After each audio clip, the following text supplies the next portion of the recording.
Vamos começar hoje a leitura dos irmãos Karamazov do Dostoiévski, né?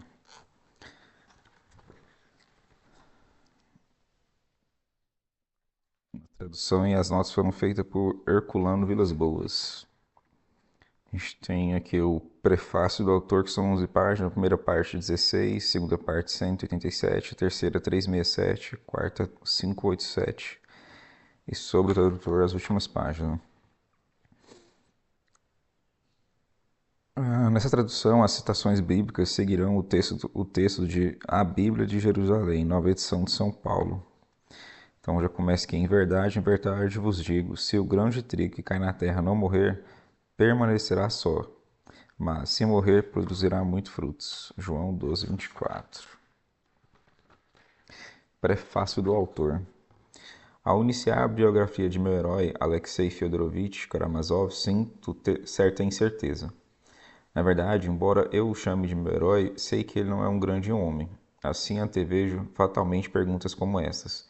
Em que Alexei Fyodorovich é extraordinário para ser escolhido como herói do leitor? O que ele fez? Pelo que é conhecido e por quê?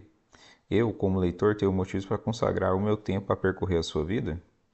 A última pergunta é mais delicada, pois eu posso responder: talvez você mesmo, leitor, vai descobri-lo no romance. Pois bem, e se você lê o livro sem achar o meu herói extraordinário? Digo isso com pesar, pois já o adivinho. Aos meus olhos, ele é extraordinário, mas duvido muito de poder convencer o leitor a concordar comigo. De fato, ele é muito ativo, com certeza, mas de forma um tanto vaga e obscura. Aliás, seria estranho em nossos tempos exigir clareza das pessoas. Entretanto, há algo além de qualquer dúvida. O nosso herói é um homem estranho, diferente, até mesmo original. Todavia, a sua estranheza e originalidade, longe de garantir um direito à atenção, são prejudiciais, sobretudo quando todo mundo busca coordenar os indivíduos e descobrir algum sentido geral no absurdo coletivo. Quase sempre o original é o indivíduo que se situa à margem, não é verdade? A quem discordar afirmando não é verdade ou nem sempre é verdade, posso afirmar o valor de meu herói, pois não somente nem sempre o original é o indivíduo que se situa à margem, mas, ao contrário, talvez seja precisamente ele que esteja presente no próprio coração de seu tempo, enquanto seus contemporâneos se distanciam dele, levados por correntes e modismo passageiros. Aliás, em vez de enveredar em explicações confusas e sem interesse, eu teria simplesmente começado a nossa história sem este prefácio. Se a minha história for cativante, ela há de ser lida, mas acontece que para uma só biografia imagino dois romances. O principal romance seria o segundo, a narrar as ações do meu herói no tempo presente. O primeiro romance se passa há 13 anos, na verdade, é só um momento da primeira juventude do herói, mas ele é indispensável, pois sem ele muitas coisas seriam incompreensíveis no segundo romance. Entretanto, isso apenas aumenta o meu constrangimento. Se eu, que sou o biógrafo, acho que um só romance bastaria para um herói tão modesto, tão vago, se eu, que sou o biógrafo, acho que um só romance bastaria para um herói tão modesto, tão vago, como apresentar dois romances e justificar essa minha dupla pretensão? Perdendo-me nos labirintos dessas questões, decido-me a fugir delas, deixando-as suspensas. Naturalmente, o leitor astuto já adivinhou, desde o início, que deixá-las suspensas era a minha intenção, e não deseja que eu perca um tempo precioso com palavras inúteis. A ele digo que o fiz por polidez e também por astúcias, para que todos estejam avisados. Ademais, agrada-me que meu romance se divida em duas narrativas, sempre conversando a unidade fundamental de seu todo. Depois de conhecer a primeira história, o leitor verá por si mesmo se vale a pena abordar a segunda. Sem dúvida, todos são livres. É permitido fechar o livro já às primeiras partes da primeira história para nunca voltar a abri-lo, mas há leitores meticulosos que desejam ir até o fim para não deixarem de ser imparciais no julgamento do romance. Entre eles encontram-se, por exemplo, todos os críticos russos. Antes eles, sinto-me com o coração mais leve. Apesar de sua consistência metódica, dou-lhes um argumento mais leve. Dou-lhes um argumento dos mais fundados para abandonarem a história logo à primeira cena do romance. Eis o meu prefácio terminado. Concordo plenamente que ele é inútil, mas já que está concluído, vamos deixá-lo. Agora vamos aos fatos. Livro 1. História de uma família. Capítulo 1. Fyodor Pavlovich Karamazov.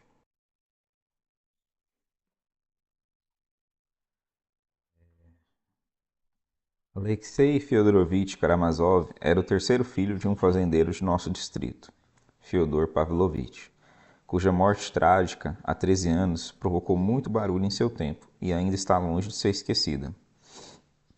Adiante falarei mais desse acontecimento. Agora vou limitar-me a dizer algumas palavras sobre esse proprietário, como o chamavam, embora ele quase nunca tivesse vivido em sua propriedade. Fyodor Pavlovich era uma dessas pessoas ao mesmo tempo corruptas e inábeis, tipo estranho, mas bastante comum, e se limitam a cuidar apenas de seus próprios interesses. Ele começara a viver com quase nada, era um pobre pequeno proprietário a buscar ser convidado à mesa dos outros, procurando viver como um parasita. Todavia, depois dos 50 anos, possuía cerca de 100 mil rublos em dinheiro líquido, o que não o impediu de ser, por toda a vida, uma das pessoas mais extravagantes e incoerentes de nossa região. Digo e repito, extravagante e não idiota, pois as pessoas dessa espécie são, em sua maioria, inteligentes e astutas. Trata-se de uma incoerência específica, nacional, russa. Trata-se de uma incoerência específica, nacional, russa, não tem e russa. Ele se casou 2 vezes e teve 3 filhos. O mais velho, Dmitry Fyodorovich, do primeiro casamento, e os 2 outros, Ivan e Alexei, do segundo matrimônio. Sua primeira esposa pertencia a uma família nobre de nosso distrito, os Miozov, proprietários muito ricos. Como uma jovem bem dotada, bela, cheia de vivacidade, desperta e espirituosa, tipo que encontramos muitas vezes entre as nossas contemporâneas, pudera se casar com tão insignificante papalvo como todos os chamavam. Acho inútil explicar em detalhes. Conheci uma jovem de penúltima geração romântica que, depois de muitos anos de um amor misterioso por um senhor com quem poderia se casar tranquilamente, acabou inventando obstáculos insuperáveis ao matrimônio. Em uma noite de tempestade, lançou-se do alto de um penhasco em um rio profundo e agitado, parecendo vítima de sua própria imaginação, só para se assemelhar a Ofélia de Shakespeare. Se esse penhasco, que ela estimava tanto, fosse menos pitoresco e em seu lugar se encontrasse um rio raso e prosaico, talvez ela não se suicidasse. Esse fato é real, e acredito que as mais recentes gerações russas assistiram muitos casos semelhantes. Esse livro é de 1880, hein? Vale lembrar isso.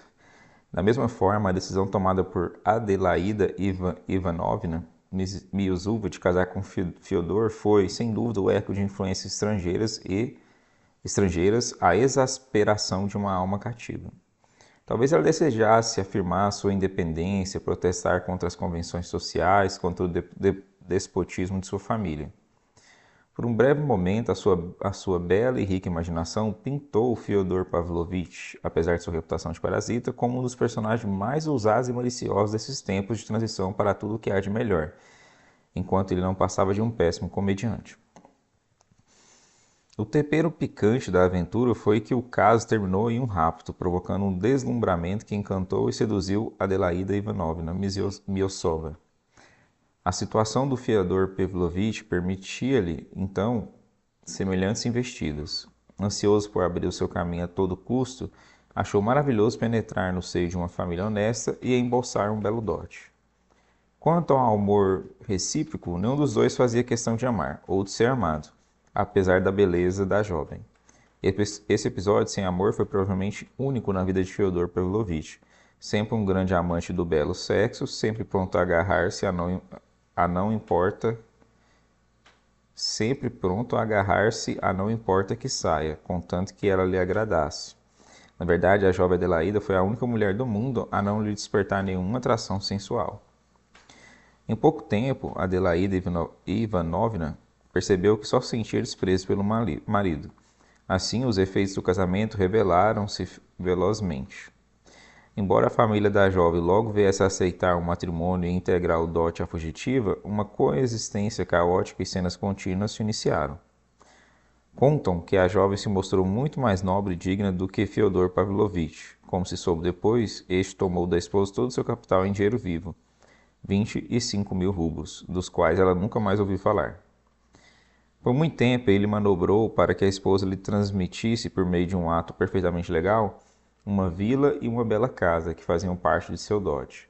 Certamente ele teria sucesso, pois suas manobras e pedidos descarados inspiravam o desgosto da esposa infeliz, que por cansaço acabaria dizendo sim. Felizmente, a família da jovem interveio e conteve a ganância do marido. Sabe-se que o casal muitas vezes chegava às agressões físicas e contam que não era Fyodor Pavlovich quem batia, mas sim Adelaida, que era uma morena colérica, ousada, irascível, dotada de muita força. Ela acabou fungindo com um seminarista paupérrimo, deixando no colo de seu marido um filho de 3 anos, Mitya. O marido logo organizou em sua casa um harém regado a álcool onde fazia a farra. Ao mesmo tempo, ele percorria a província lamentando em todos os cantos a fuga de Adelaida Ivanovna, contando-lhe detalhes chocantes de sua vida conjugal. Ele parecia sentir imenso prazer ao representar a todos o ridículo papel de eterno marido enganado, pintando a própria infelicidade, carregando nas cores. Os brincalhões lhe diziam: "Parece que você subiu de patamar, Fyodor Pavlovich. Tanta felicidade exibe, apesar de todo o seu sofrimento." Alguns acrescentavam que ele se regozijava por se mostrar em seu novo papel de bobo da corte e que, intencionalmente, para redobrar os risos do público, ele fingia não ter noção da própria situação cômica. Aliás, quem sabe se não era por ingenuidade, finalmente ele conseguiu descobrir os rastros da fugitiva. A infeliz se encontrava em Petersburgo, onde acabara de se liberar completamente. Fyodor Pavlovich começou a se agitar e a se preparar para viajar a Petersburgo. Para quê? Nem ele mesmo sabia. Talvez realmente viesse a fazer essa viagem a Petersburgo, mas, uma vez tomada a decisão de partir, achou-se no direito para tomar coragem de embriagar-se vorazmente. Enquanto isso, a família de sua esposa soube que a infeliz tinha morrido de repente em um cortiço. De tifo, segundo alguns, ou de fome, segundo outros. Fyodor Pavlovich estava ébrio quando lhe deram a notícia da morte de sua esposa. Contam que ele correu para a rua e começou a gritar alegremente com os braços erguidos para o céu: "Agora, soberano Senhor, podes despedir em paz teu servo." Outros contam que ele chorava como uma criança e dava pena de vê-lo, apesar da rejeição que ele inspirava. É bem possível que ambas as versões sejam verdadeiras.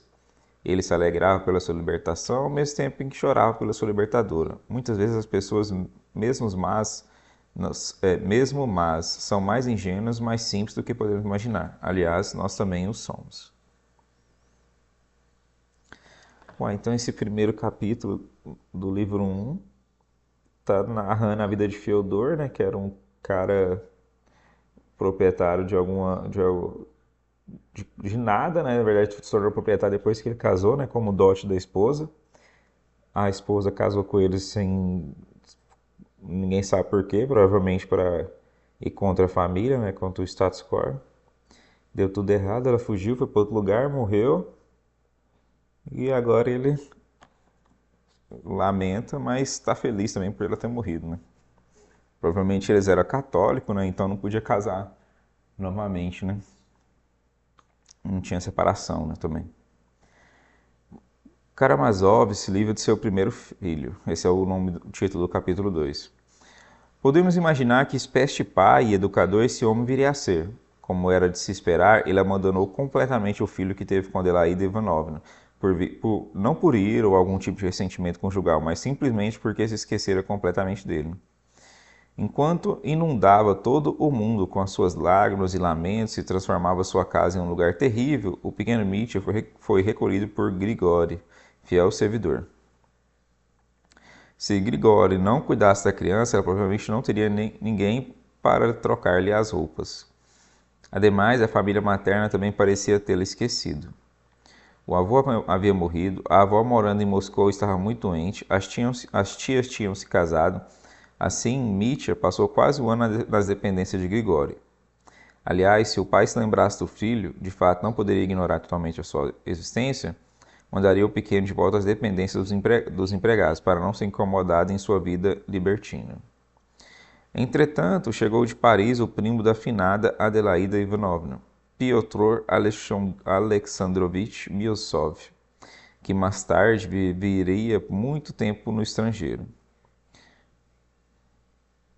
Nessa época, o primo ainda era muito jovem e distinguiu-se de sua família pela vasta cultura e belas maneiras.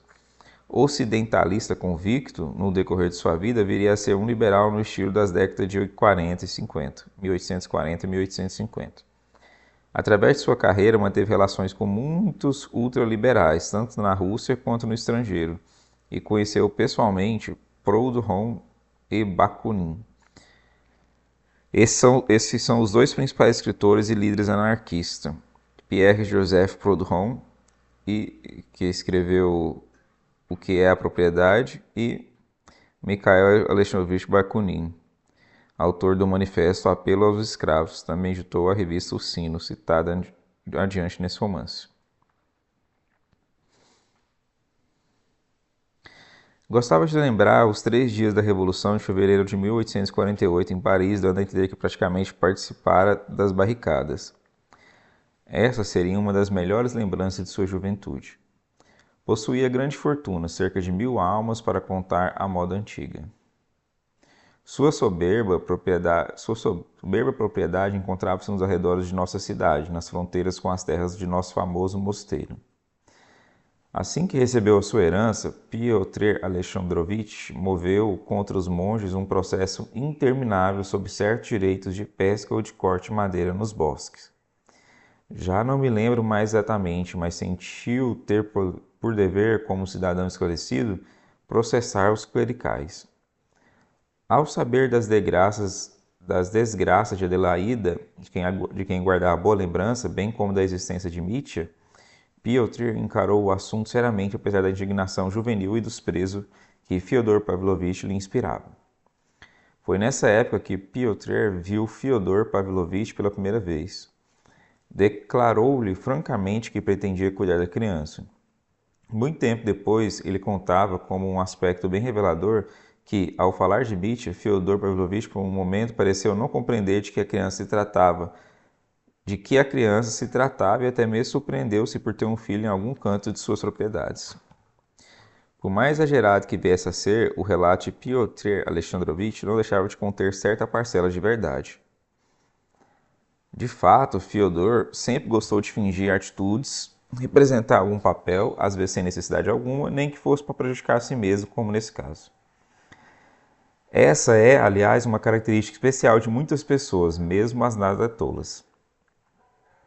Piotr Alexandrovich cuidou do assunto muito bem e veio a ser o tutor da criança, ao lado de Fyodor Pavlovich, tendo a mãe do pequeno deixado uma casa e terra. Mitya passou a morar com esse primo, que não tinha família. Na pressa de voltar para Paris, depois de ter organizado seus negócios e garantido receber os seus aluguéis, o primo confiou a criança a uma tia que morava em Moscou.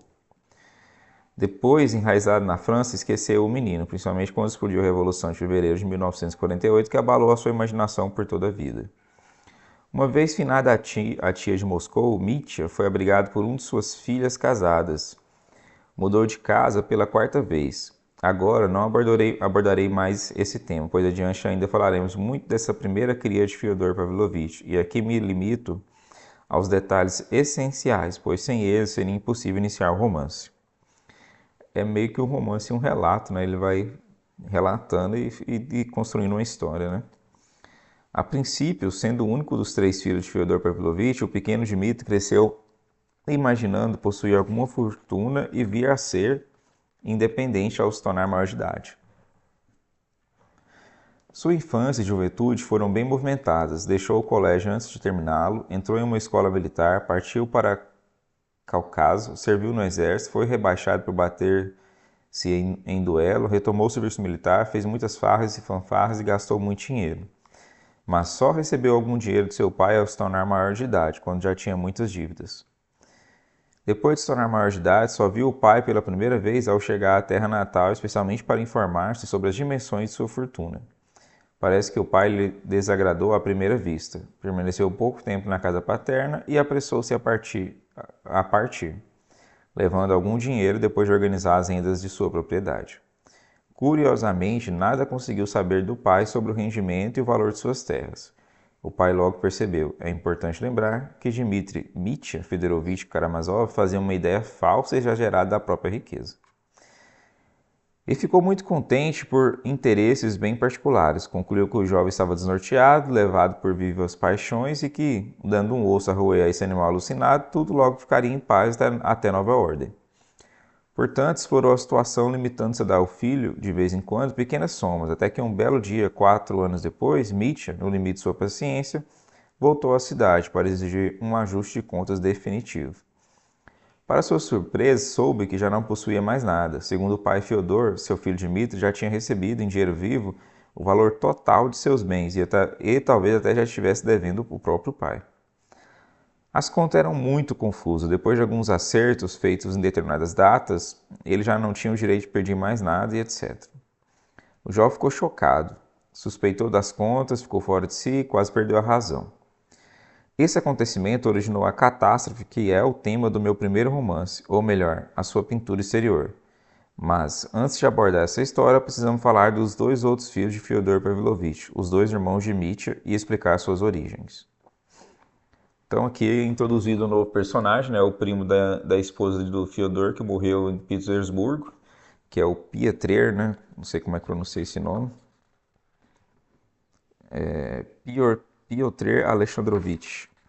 Ele cuida do Dmitry, o filho do Fyodor e da esposa dele, por um tempo. E depois o filho é esquecido, por causa da Revolução. O sobrinho dele é esquecido por causa da Revolução, fica com a tia morre, fica com uma das filhas da tia, depois ele volta para a Terra, que é quando ele conhece o pai dele de fato, a primeira vez, porque agora ele está consciente, Ele rejeita o pai, combina ali um valor, o pai dele sustenta ele até um tempo, depois ele volta a pedir mais e o pai fala que ele não deve mais nada ao filho. Para lembrar, o nome da esposa do Fyodor é Adelaida Ivanovna, com aquele sobrenome alemão,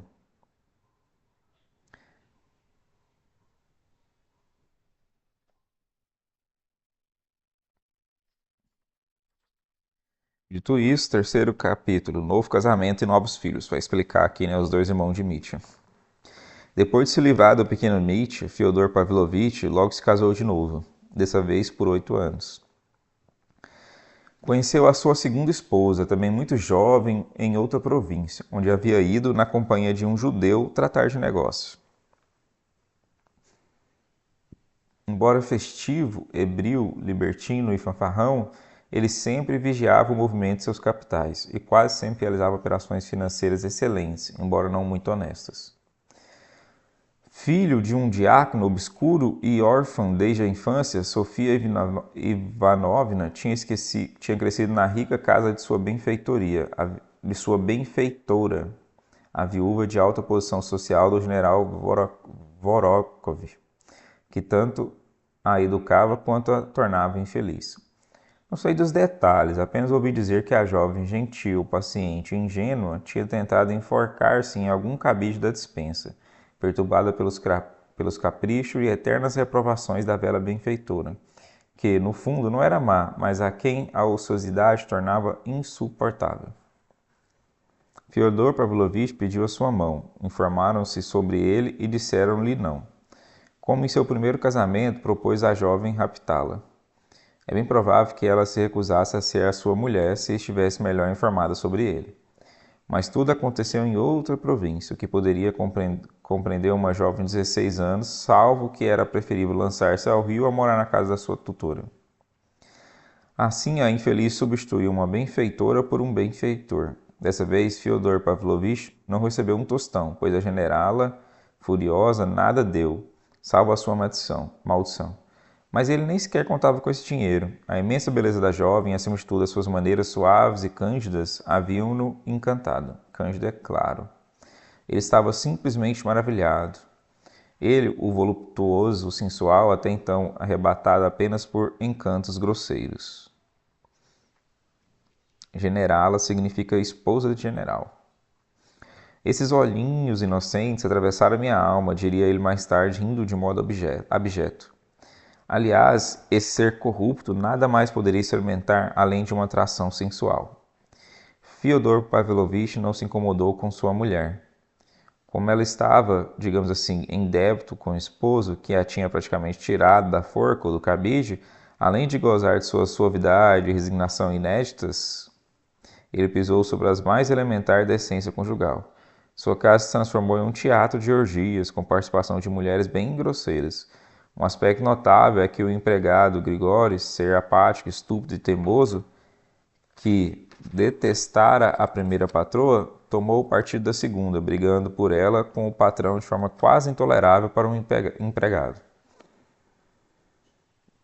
Certo dia, Grigório chegou a colocar porta afora certas donzelas que festejavam e farreavam na casa de Fyodor Pavlovich. Mais tarde, a jovem infeliz, aterrorizada desde a infância, foi vítima de uma doença nervosa frequente entre as aldeãs, entre as mulheres do campo e enfermas que passavam a ser chamadas de possuídas. Às vezes, a enferma, atacada por terríveis crises de histeria, chegava a perder a razão.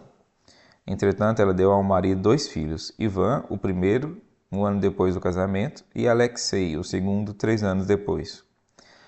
Quando ela morreu, o pequeno Alexei tinha 4 anos, e por estranho que pareça, lembrou-se de sua mãe por toda a vida, como se fosse através de um sonho. Depois da morte dela, os 2 pequenos tiveram a mesma sorte do primogênito. O pai os esqueceu, abandonou-os totalmente e eles foram recolhidos pelo mesmo Grigório em suas dependências. Não sei se é Grigori ou Grigori. Aliás, os encontrou a velha generala, a benfeitora que educara a mãe dos 2 irmãos. Ela ainda vivia e durante esses 8 anos seu rancor não se desarmara. Sempre a par da existência que a sua Sofia levara, ao saber da doença e dos escândalos que a filha adotiva suportara, disse algumas vezes aos parasitas a cercá-la: "Bem feito, Deus a puniu por sua ingratidão." Precisamente 3 meses depois da morte de Sofia Ivanovna, a generala apareceu em nossa cidade e apresentou-se na casa de Fyodor Pavlovich. Ali não ficou mais de meia hora, mas aproveitou cada segundo. Anoitecia. Fyodor Pavlovich, que ela não via por 8 anos, apareceu embriagado. Contam que ela logo lhe deu 2 violentas bofetadas, sem nada explicar. Depois o puxou 3 vezes pelos cabelos, de alto a baixo. Sem acrescentar palavra, ela foi direto às dependências dos empregados, onde se encontravam as crianças. Elas não estavam nem lavadas nem vestidas de forma adequada. Ao percebê-lo, a velha irada deu uma bofetada também em Grigório e lhe disse que estava levando as crianças consigo.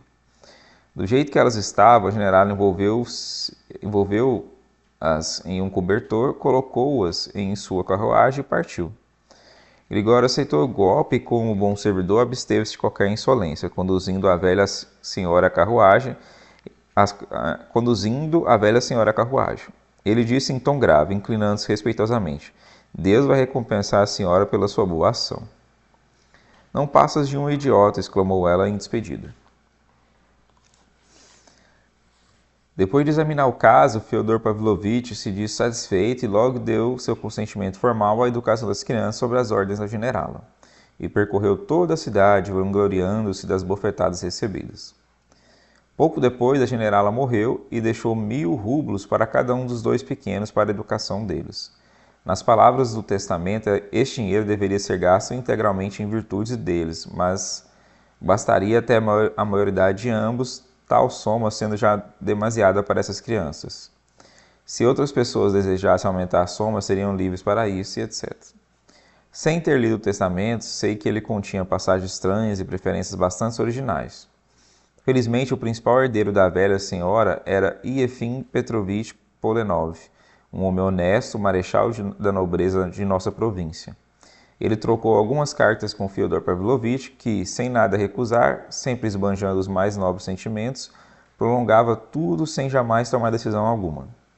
Ao ver que nada conseguiria de nosso personagem, Iefim Petrovich interessou-se muito pelos 2 órfãos e desenvolveu um afeto particular pelo caçula, que morou muito tempo com sua família. Aqui chama a atenção do leitor. É a Iefim Petrovich, caráter nobre e raro, que os 2 jovens devem à sua educação. Ele deixou intacto para as crianças o pequeno capital que, quando elas se tornaram maiores de idade, chegava a 2.000 rublos, incluindo os juros, e educou-as às próprias custas, gastando com cada uma mais de 1.000 rublos. Deste momento, não entrarei nos detalhes da infância e juventude dos 2 irmãos, limitando-me aos fatos principais. Ivan se tornou um adolescente triste, retraído, mas de alguma forma tímido. Logo compreendeu seu irmão. Logo compreendeu seu irmão e ele cresciam na casa de estranhos por caridade, e o verdadeiro pai era uma pessoa que lhe causava vergonha, etc. Ivan sempre mostrou, desde a primeira infância, brilhantes capacidades de estudo, ao menos é o que contam. Aos 13 anos, deixou a família de Efim Petrovich para estudar em uma escola de Moscou, hospedando-se na casa de um famoso professor, amigo de infância de seu benfeitor. Mais tarde, Ivan contaria que essa decisão se inspirara em seu ardor pelo bem e na ideia de que um adolescente genialmente dotado deveria ser educado por um professor genial. Mas nem seu protetor nem seu educador genial existiam quando o jovem entrou na universidade. Como Efim Petrovich não seguira as regras das disposições testamentárias, o pagamento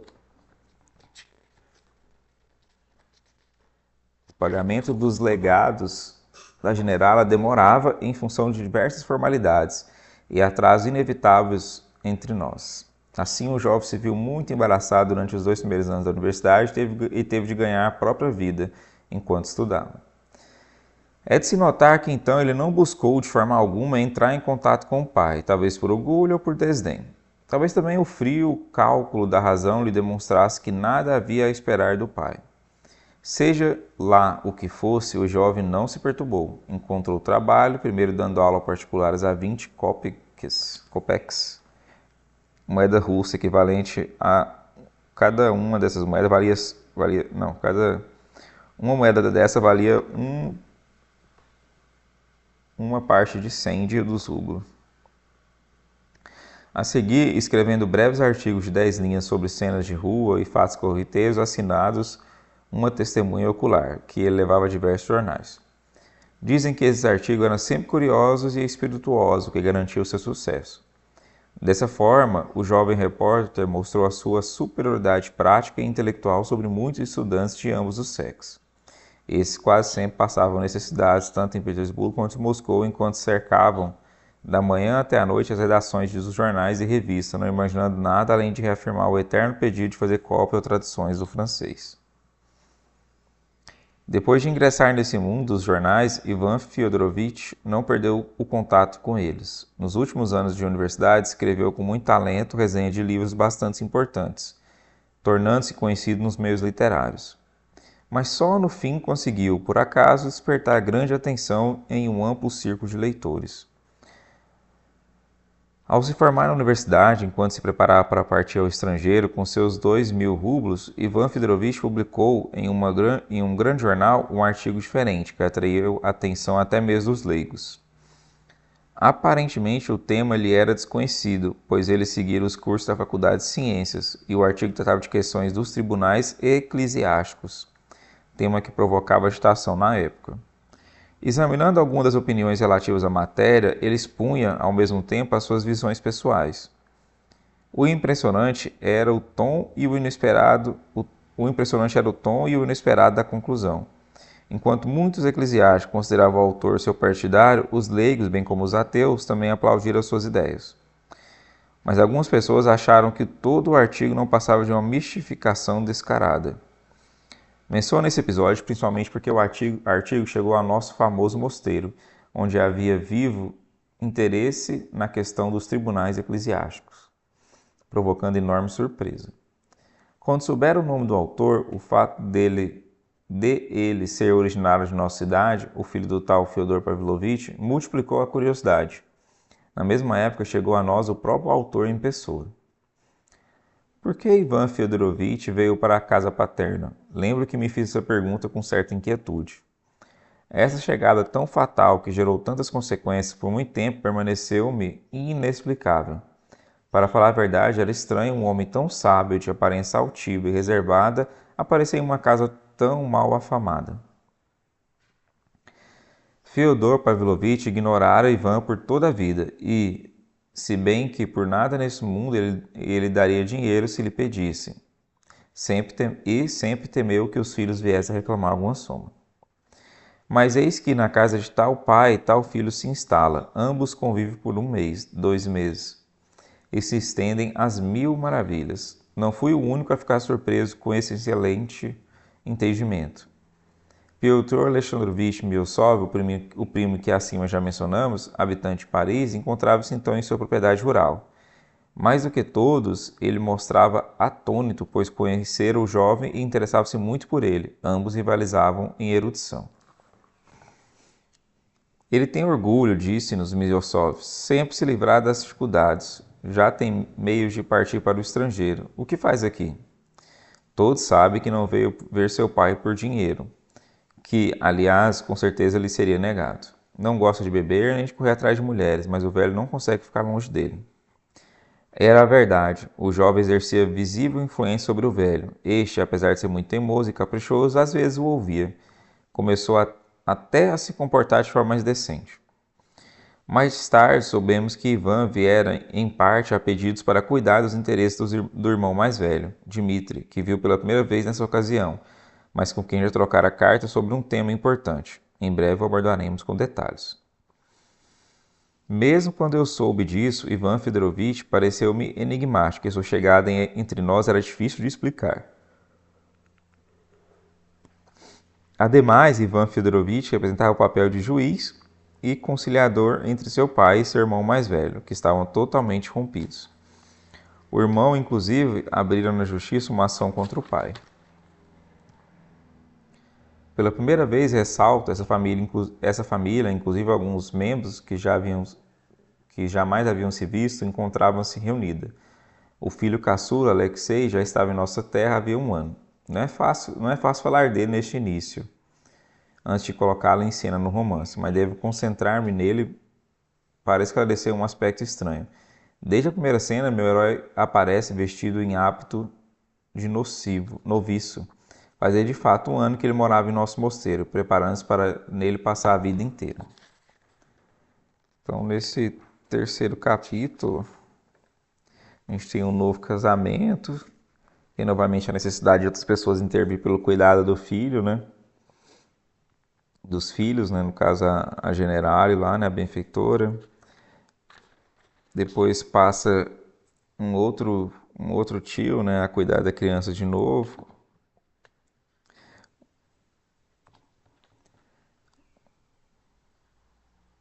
Na verdade, o Iefim não é tio, né? O Iefim Petrovitch. Ele é apenas uma pessoa que se interessou pelo... Na verdade, o Iefim era um herdeiro da generale, né? Aí ele se interessou pelas crianças, né? Cuidou delas, sem gastar o dinheiro que a general tinha deixado para elas, e depois, com muita dificuldade, esse filho mais prodígio, né? Que foi para a faculdade, conseguiu um emprego, foi trabalhar no jornal, fez resenhas de livros e se tornou bastante conhecido. Conseguiu ter acesso ao dinheiro e depois ele volta para ajudar o filho o irmão mais caçula, né? Que é o que a gente vai falar dele agora no quarto capítulo, né? O terceiro filho, Alyosha, que é diminutivo de Alexei.